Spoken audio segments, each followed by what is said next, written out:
میں جناب صاحب صدارت جناب منیر احمد بادینی صاحب سے گزارش کروں گا آپ کے آنے سے قبل میں ایک دو باتیں سر اگر آپ ہاں جی صدارتی تمغہ برائے حسن کارکردگی ان کو مل چکا، پاکستان کے ناول نگار، بلوچی اور انگریزی میں لکھنے والے اور انتظامی بہت سے عہدوں پر بھی سر رہے۔ جو ان کے ناقدین ہیں وہ ان کی تحریروں کے بارے میں یہ کہتے ہیں کہ بڑے بڑے جو ہمارے جو وجودیت کے مفکرین ہیں ان کے فکر کے اثرات اور کنڈیرا اور جو مارکیز بھی اور نجیب محفوظ کی جو تحریروں کے اثرات ہیں اسلوبی سطح پر وہ بھی ان پر ہیں، اور بیک وقت ایک ایسے آدمی ہیں جو انتظامی، سماجی، ادبی حوالے سے ہمارے سر پر کھڑے ہیں۔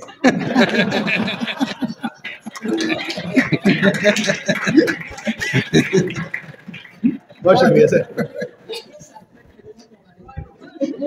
خواتین و حضرات، لگتا ہے ایسے کہ معاملہ بہت سیریس ہو گیا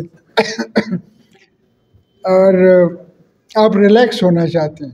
اصل میں بات یہ ہے کہ ایسی ادبی محفلوں میں بہت زیادہ سیریس ہونا بھی ٹھیک بات نہیں ہے، تو تھوڑا سا ریلیکس ہونا بھی ضروری ہے۔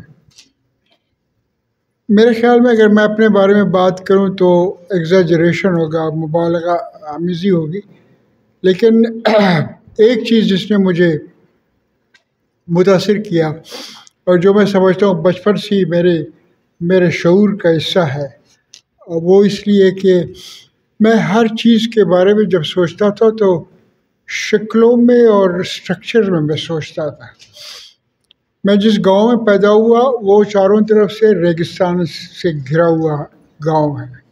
وہاں اتنی طوفانی ہوائیں چلتی ہیں کہ رات کو، دن کے وقت بھی ہم کبھی کبھی چراغ جلاتے ہیں، اور ڈسٹ سٹارم جس کو ہم کہتے ہیں، اور ہم افغانستان سے کوئی 10 میل کے فاصلے پر ہیں، زیادہ دور بھی نہیں ہے۔ وہاں پہ سامنے پہاڑ ہیں، پیچھے ریگستان ہے، میدان ہے، اوپر سبز آسمان ہے، اور پھر خدا ہے۔ مجھے بچپن سے ایسا لگتا تھا کہ میں چاہتا تھا کہ نہ صرف میں خود بلکہ دوسرے لوگ بھی شکلوں میں سوچنا شروع کریں تو شاید وہ زیادہ بہتر طور پہ اس دنیا کو سمجھ سکیں۔ آسمان کا ایک تصور میرے ذہن پہ چھا گیا، ریگستان کا ایک صحرا کا تصور میرے ذہن کے پیچھے ابھی تک ہے، پہاڑوں کا نہ ختم ہونے والا سلسلہ، ڈرائی ماؤنٹینز جس کو رگڈ ماؤنٹینز ہم انگریزی میں کہہ سکتے ہیں، وہ اب موجود ہے۔ میں سوچتا رہا اور میں ہمیشہ یہ سوچتا تھا کہ کس طرح سے میں ان چیزوں کو بیان کروں۔ اچھا ایک بات، دوسری بات یہ کہ جب میں سوچتا تھا کہ میں ان کو بیان کروں تو ان شکلوں میں نہ برائی کا کوئی تصور تھا نہ اچھائی کا تصور تھا، نہ وہ اچھے تھے نہ وہ برے تھے، وہ میرے خیالات تھے، اور اس چیز نے مجھے بہت زیادہ متاثر کیا۔ آج بھی میری تحریروں میں آپ کو مورل کویسچن کبھی نہیں ملے گا، میں کبھی موریلٹی پریچ نہیں کرتا، میں کبھی اپنے آپ کو اوور انٹیلیجنٹ ثابت کرنے کی کوشش میں انٹلیکچوئل گفتگو زیادہ نہیں کرتا۔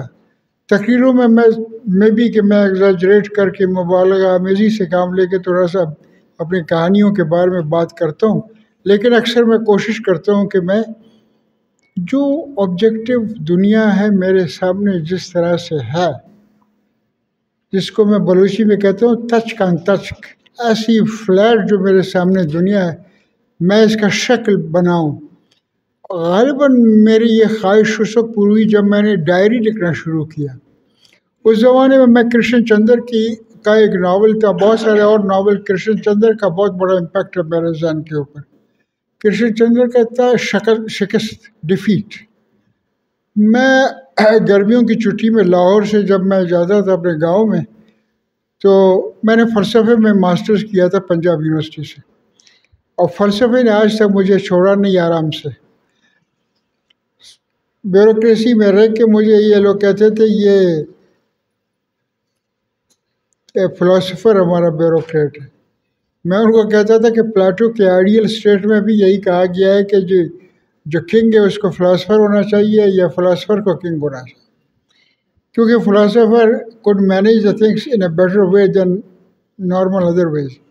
I don't know کہ میں نے کس طرح سے جب نبھایا بیوروکریسی کو، لیکن بیوروکریسی میں بھی میں اپنی طور پہ چلتا رہا سلسلہ.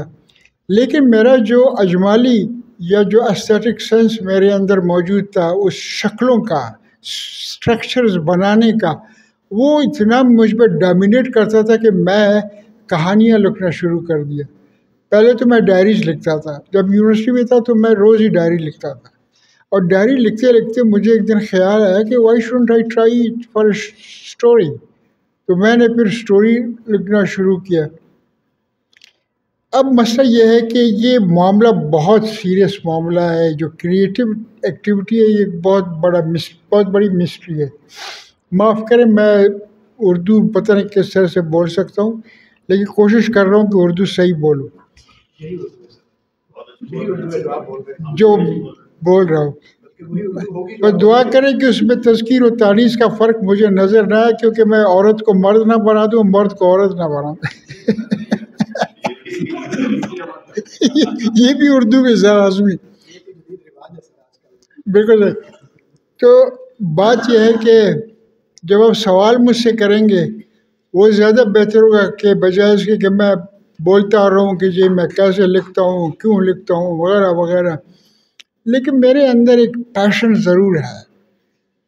اس کائنات کو جو میرے سامنے ہے، اس کائنات کا ایک تصور میرے ذہن میں موجود ہے. ایک تو وہ تصور جو کہ ہر شخص میں ہوتا ہے، ایک میرا اپنا یونیک تصور موجود ہے.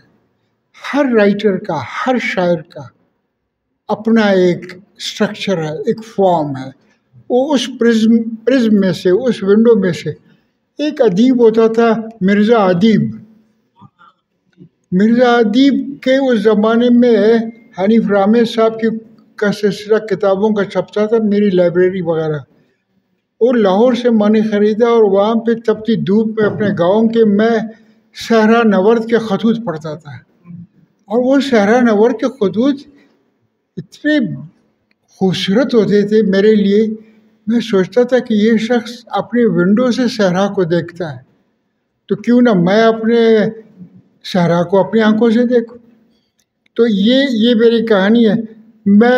مجھے شرم آتی ہے اس بات کو کرنے میں کہ میں نے 171 ناول لکھے ہیں. اس کا ریزن یہ ہے کہ مجھے لوگ کہتے ہیں کہ آپ ناولسٹ ہو کہ کالمسٹ ہو. مجھے کچھ لوگ غالباً یہ سمجھتے ہیں کہ میں ایگزیجریٹ کر رہا ہوں، لیکن میں ایگزیجریٹ نہیں کر رہا. میں انگریزی میں بھی لکھتا ہوں اور بلوچی میں بھی لکھتا ہوں.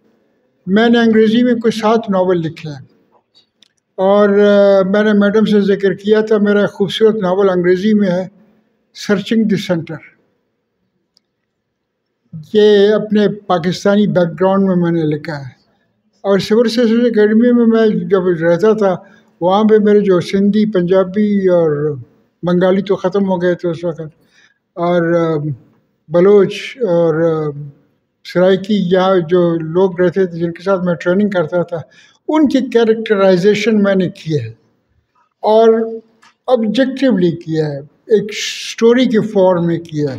میں نے دکھایا کہ ہم جس خطے میں رہتے ہیں، جس ملک میں رہتے ہیں، آخر ہمارا ایک ربط ہوگا.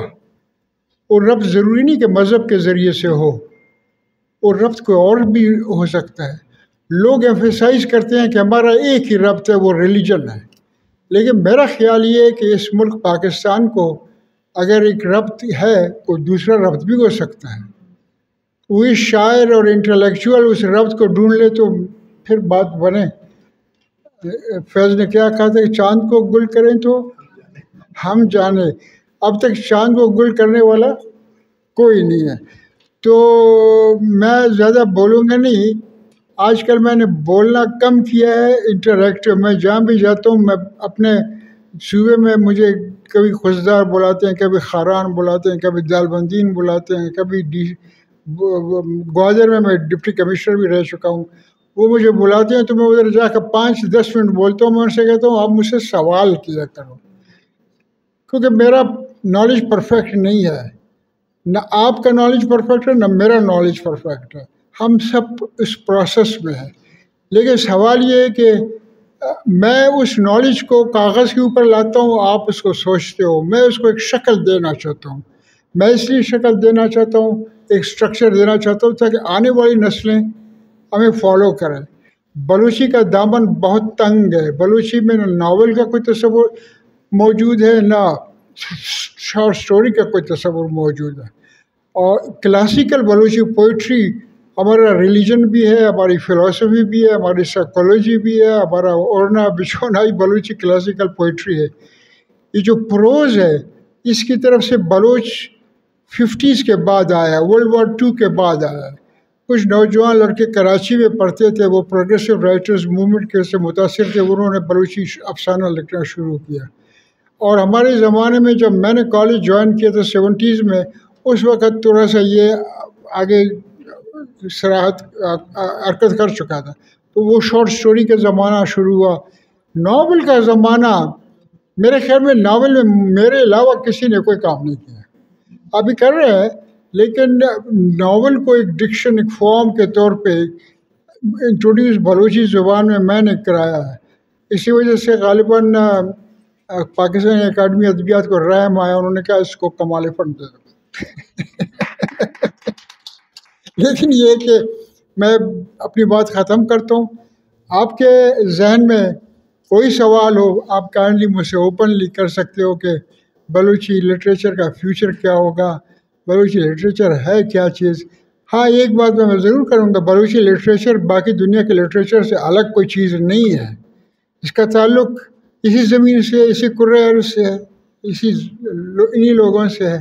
بلوچی لٹریچر کوئی آسمان سے اتری ہوئی چیز نہیں ہے، بلوچی لٹریچر نیسنٹ سٹیج کے اوپر ہے، اس کو آگے جانا ہے، میرے علاوہ بھی لوگوں کو لکھنا ہے۔ اب ظاہر بات ہے کہ جو کرٹیسزم ہے وہ کرٹیسزم کیسے ڈیولپ ہو، صرف بادینی نے سارے ناول لکھے تو وہ میری تعریف کریں گے اور کیا کریں گے، لیکن اگر 25 30 40 50 اور بادینی پیدا ہوں گے تو کمپیریزن کا موقع مل جائے گا کہ ویدر آئی ایم اوکے اور دے آر اوکے۔ کرٹیسزم تو اسی طرح سے ہوتا ہے۔ تو مجھے خوشی اس بات کی ہے کہ پاکستان میں جو ہماری ریجنل لینگویجز کو میں نہیں کہتا نیشنل لینگویجز، انگلش بھی ہمارا نیشنل لینگویج ہے، بلوچی ہمارا نیشنل، پنجابی ہماری نیشنل لینگویج ہے، سندھی ہمارے نیشنل، سرائکی، یہ ہمارے نیشنل لینگویجز ہے۔ پاکستان کے سارے پھول ایک ہیں، تو اگر پاکستان کو اس نظر سے آپ دیکھیں تو ہم اپنے قومی زبان کی خدمت کر رہے ہیں، ہم بلوچی کی خدمت، پاکستان کی خدمت، سندھی کی خدمت، پنجابی کی خدمت، اسی طرح سے آگے بات چلتی ہے۔ میں لٹریچر میں کرٹیسزم کے حق میں نہیں ہوں، وہ پولیٹیسائز نہ کرے لٹریچر کو، آپ پولیٹیکل ایشوز کو ایگزیجریٹ نہ کرے اپنی کہانیوں میں ایگزیجریٹ نہیں کرتا، میں کوشش کرتا ہوں کہ جو فیکٹس ہیں، جو شکل ہے، بس فیکٹس کے مراد، جب میں فیکٹس کہتا ہوں تو اس سے مراد وہ فارم، وہ اسٹرکچر جو at the back of my mind one way اور دی ادر مہم صورت میں وہ موجود ہے۔ سائمن ڈی بوور نے بہت پہلے کہا تھا فرانس میں، اس نے کہا کہ ہماری جو ساری زندگی ہے وہ ایمبیگوئٹی میں کا شکار ہے، ہم یہ نہیں جانتے ہم کون ہیں۔ یہ ایمبیگوئٹی نگیٹو بھی ہے، پازیٹیو بھی ہے، اس سینس کے بغیر آپ کا وجود کیا ہے وہ آپ ہی جانے اور آپ کا خدا جانے۔ Thank you very much.